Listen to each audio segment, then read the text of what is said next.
Hello दोस्तों, capital climbing में आप सभी का स्वागत है और मैं हूं आपका दोस्त संदीप। और आज डेट हो रखी है 15 जुलाई 2021 और आज हम बात करने वाले हैं बिटकॉइन के बेसिक्स के बारे में। तो चलिए दोस्तों, आज का डिस्कशन शुरू करते हैं।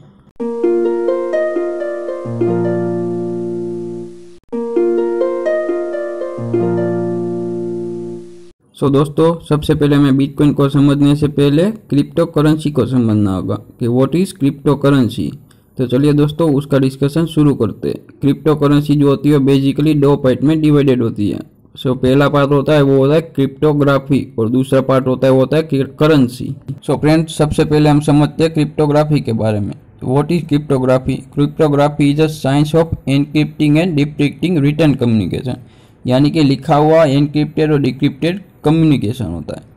वो डिराइव होता है ग्रीक वर्ड क्रिप्टो से। उसका मीनिंग होता है हिडन, यानी कि छुपा हुआ, और वो जो ग्राफिया है उसका मीनिंग होता है राइटिंग, यानी कि छुपा हुआ और लिखा हुआ एनक्रिप्टेड और डिक्रिप्टेड रिटर्न कम्युनिकेशन। दोस्तों, अगर हम उसमें फर्दर बात करते हैं तो क्रिप्टोग्राफी जो है वो मेथड है of storing and transmitting data in the form that only those it is intended for can read and process,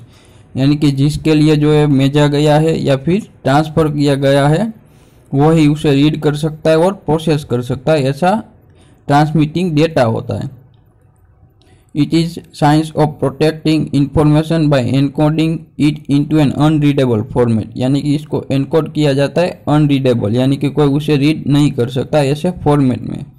cryptography is an effective way of protecting sensitive information as it is stored in a media or transmitted through a network communication path, यानी कि cryptography जो है वो effective way है protecting sensitive information को protect करने का और स्टोर करने का मीडिया में और ट्रांसमिट करने का नेटवर्क कम्युनिकेशन के पाथ के जरिए। तो ये दोस्तों थी क्रिप्टोग्राफी की बेसिक्स। दोस्तों, यानी कि एक इस तरह का होता है जैसे हमें कई सारी मूवी में दिखाया जाता है, जैसे डिटेक्टिव जो होता है अपना कोई जो इतना इन्फॉर्मेशन पास आउट करता है वो किसी पर्टिकुलर कोड में लिखा जाता है, जबकि जिसको जो भेजा जाता है वो ही समझ सकता है कि क्या उसका कहने का इंटेंशन है। वो इसी तरीके से वो भी यहाँ पर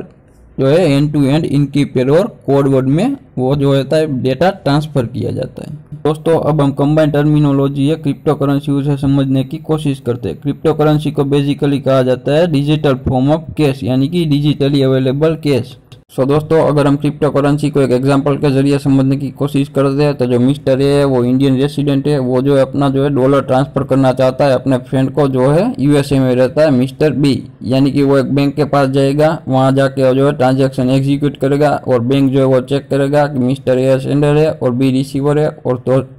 अदर फॉर्मेलिटीज़ को कंप्लीट करके जो है अपना चार्जेस लेके जो है पैसा जो डॉलर है वो ट्रांसफ़र कर देगा मिस्टर बी को यूएसए में। लेकिन यहाँ पर क्या होता है, क्रिप्टो करेंसी में ऐसा कोई इंटरमीडिएरी होता नहीं है जैसे यहाँ पर बैंक होता है, यानी कि ये पूरा जो है ऑनलाइन ट्रांजैक्शन होता है विदाउट इंटरमीडिएरी, यानी कि आप जो है वन पर्सन जो है दूसरे पर्सन को जो है क्रिप्टो करेंसी ट्रांसफ़र कर सकता है विदाउट एनी बैंकिंग चैनल और फिर इंटरमीडिएरी। दोस्तों, if you are discussing about advantages of crypto currency, यानी कि क्रिप्टो करेंसी के एडवांटेजेस के बारे में बात करते हैं तो सबसे पहला एडवांटेज होता है ऑनलाइन प्रेजेंस की वजह से जो होता है उसमें इंटरमीडिएरी रिक्वायर नहीं होता, यानी कि आप विदाउट हेजिटेशन किसी को भी फास्टेस्ट वे में पेमेंट ट्रांसफ़र कर सकते हैं। दूसरी बात उसमें करते हैं तो नो जियोग्राफिकल बैरियर, यानी कि आप विदाउट एनी जियोग्राफिकल बैरियर कहीं से आप अपना जो है पैसा ट्रांसफ़र कर सकते हैं या फिर आप अपना क्रिप्टो करेंसी को ट्रांसफ़र कर सकते हैं विदाउट एनी जियोग्राफिकल बैरियर। और दूसरी अगर दोस्तों हम बात करते हैं तो फास्टेस्ट पेमेंट हो जाता है, क्योंकि जो होता है क्रिप्टो करेंसी वो मिनिमम जो है 4 सेकंड ट्रांसफर कर लेता है और मैक्सिमम जो होता है पॉपुलर करेंसी होती है उसमें जो होता है 10 मिनट्स का मैक्सिमम टाइम लेता है करेंसी को ट्रांसफ़र करने का, यानी कि सबसे फास्टेस्ट वे में जो अपना मनी ट्रांसफ़र कर देता है। और ये जो विदाउट इंटरमीडिएरी के ट्रांसफर होता है इसीलिए जो इसके चार्जेस होते हैं वो सब्सिक्वेंटली जो as compare to the banking channel से बहुत ज़्यादा कम होते हैं। दोस्तों, अगर सेम तरीके से हम डिसएडवांटेजेस की बात करते हैं क्रिप्टो करेंसी की तो उसमें सबसे पहले बात करते हैं जो क्रिप्टो करेंसी का ट्रांजैक्शन होता है ऑनलाइन होता है, यानी कि उसमें जो कोई इंटरमीडिएरी रिक्वायर नहीं होते, उसी वजह से जो है बहुत सारे इलीगल काम के लिए इसका यूजेज किया जाता है। या फिर अगर उसमें फर्दर हम बात करते हैं तो उसका जो है कोई प्रूफ नहीं रहता है कि किस जगह से ट्रांसफ़र किए गए पैसे किस जगह, यानी कि उसका जो है कोई सोर्स जो है हम डिफाइन नहीं कर सकते। और इस क्रिप्टो करेंसी का जो ट्रांजेक्शन का दूसरा मेन डिसएडवांटेज वो है कि आप जो है once the transaction is implemented it can not be reversible, यानी कि अगर ट्रांजेक्शन एक बार कंप्लीट हो गया तो उसे आप रिवर्स नहीं कर सकते, ओनली बिकॉज ऑफ आप जानते ही नहीं है कि वो ट्रांजेक्शन कहाँ पे एग्जीक्यूट हुआ है। इसी वजह से फॉर एग्जांपल अगर जो है किसी ट्रांजेक्शन का जो है अकाउंट नंबर है 123 और आप गलती से लग देते हैं 231, तो जो है 231 पे ट्रांसफर हो जाएगा और एक्चुअल 123 पे नहीं होगा। लेकिन जो था सेंडर और रिसीवर दोनों को पता ही नहीं है कि 231 कौन है, यानी कि विदाउट इंटरमीडिएट नहीं होता, इसीलिए 231 कौन है उसका पता ही नहीं चल सकता। ऐसे इस तरीके से जो है ट्रांसफ़र जो है दूसरी जगह पे चला जाता है और आप जो उसे रिवर्सिबल नहीं कर सकते, यानी कि पूरी तरीके से इरिवर्सिबल है। दोस्तों अगर हम बात करते हैं फर्दर क्रिप्टो करेंसी के लीगलिटी के बारे में, तो सबसे पहले बात करते हैं whether the crypto currency is legal in India और नॉट। इसके लिए आपको सबसे पहले दो टर्मिनोलॉजी को समझना होगा, लीगल और लीगल टेंडर, यानी क्रिप्टो करेंसी लीगल है या फिर ये लीगल टेंडर है, इसको समझना होगा। तो सबसे पहले बात करते हैं क्रिप्टो करेंसी के लीगलिटी के बारे में। तो yes, crypto currency is absolutely legal in India, यानी कि जो आरबीआई ने जो बैन इम्पोज किया था क्रिप्टो करेंसी जो है सुप्रीम कोर्ट ने 2018 में हटा लिया था और क्रिप्टो करेंसी को एक लीगलिटी अप्रूव कर दी थी, यानी कि जो है क्रिप्टो करेंसी पूरी तरीके से लीगल है इंडिया में। लेकिन अगर हम दूसरी बात करते हैं लीगल टेंडर के बारे में, whether the crypto currency is legal tender in India और नॉट, यानी कि क्रिप्टो करेंसी लीगली टेंडर होता है या नहीं, इसके बारे में बात करते हैं। तो फॉर एग्जांपल अगर हम जाते हैं पर्टिकुलरली मोबाइल फ़ोन परचेस करने के लिए, तो वहाँ पे हमें क्या देना होता है, कैश देना होता है, यानी कि इंडियन रुपी देना होता है। बदले में हम उसको जो है बिटकॉइन नहीं दे सकते, यानी कि वो क्रिप्टो करेंसी हम उससे जो है नहीं दे सकते और उसके बदले में जो हम चीज़ें नहीं खरीद सकते। इसीलिए जो है लीगल टेंडर नहीं है इंडिया में वो, क्योंकि वो नॉर्मली पार्लेंस में एक्सेप्टेबल नहीं है लीगली टेंडर के रूप में, यानी क्रिप्टो करेंसी पूरी तरीके से लीगल टेंडर नहीं है इंडिया में। दोस्तों अगर हम फर्दर बात करते हैं बिटकॉइन के ब्लॉकचेन के बारे में, तो यानी कि ब्लॉकचेन क्या होती है उसको जो है फर्दर दो टर्मिनोलॉजी में डिवाइड करना होगा, सबसे पहले ब्लॉक और दूसरे चेन के बारे में। तो चलिए दोस्तों अब हम ब्लॉक के बारे में बात करते हैं। तो ब्लॉक क्या होता है, बेसिकली ब्लॉक जो होता है वो ट्रांजेक्शन होता है पर्टिकुलर जो दो लोगों के बीच में या फिर दो पर्सनस के बीच में होता है वो ट्रांजेक्शन, उससे जो है ट्रांजेक्शन कंप्लीट होता है तब उसे एक ब्लॉक में जो है डाल दिया जाता है वो इन्फॉर्मेशन को, ताकि जो कभी भी रिक्वायरमेंट होती है तो उस ब्लॉक से जो इन्फॉर्मेशन आप रिट्राइव कर सके। यानी कि ये ब्लॉक जो होता है पर्टिकुलर ट्रांजेक्शन या इन्फॉर्मेशन होती है जो एक साथ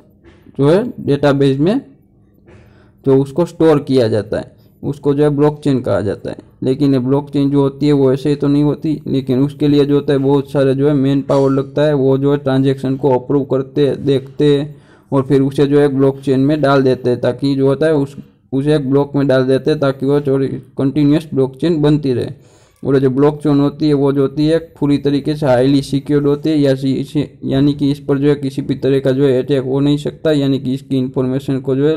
स्टील यानी कि चोरी नहीं किया जा सकता और उनसे भी ज़्यादा इस ब्लॉकचेन को आप तोड़ नहीं सकते, क्योंकि पर्टिकुलर ब्लॉकचेन होती है वो एक दूसरे पे डिपेंडेंट होती है। अगर किसी भी पर्टिकुलर ब्लॉकचेन जो होती है वो रिमूव हो जाती है या फिर उसे चोरी किया जाता है तो पर्टिकुलर आगे के ट्रांजेक्शन आपको नहीं दिखाई देंगे। यानी कि ब्लॉकचेन जो होती है पूरी तरीके से सेफ और सिक्योर होती है और उसमें जो सारे ट्रांजेक्शन होते हैं उसकी इन्फॉर्मेशन और ट्रांसफ़र होने वाले का जो डेटा होता है वो उसमें स्टोर किया जाता है पर्टिकुलर ब्लॉक में। सो दोस्तों अगर हम बात करते हैं क्रिप्टो करेंसी के स्टोरेज के बारे में, तो आप उसे कहीं भी स्टोर कर सकते हैं, यानी कि जो आप क्रिप्टो करेंसी है उसको एक्सचेंज के साथ रख सकते हैं या फिर आप उसे जो है अपने साथ रख सकते हैं हार्डवेयर वॉलेट में, यानी कि आप अपने पेन ड्राइव में भी उसे स्टोर कर सकते हैं। लेकिन आपको जो है एक बात हमेशा याद रखनी है कि आपको जो इसमें स्टोर करते हैं उसका जो है पासवर्ड पूरी तरीके से आपको कहीं पे लिखना है या फिर उसको जो है आपको अपने पास रखना है, ताकि आप जो है उसी किसी समय भी एक्सेस कर सकते हैं।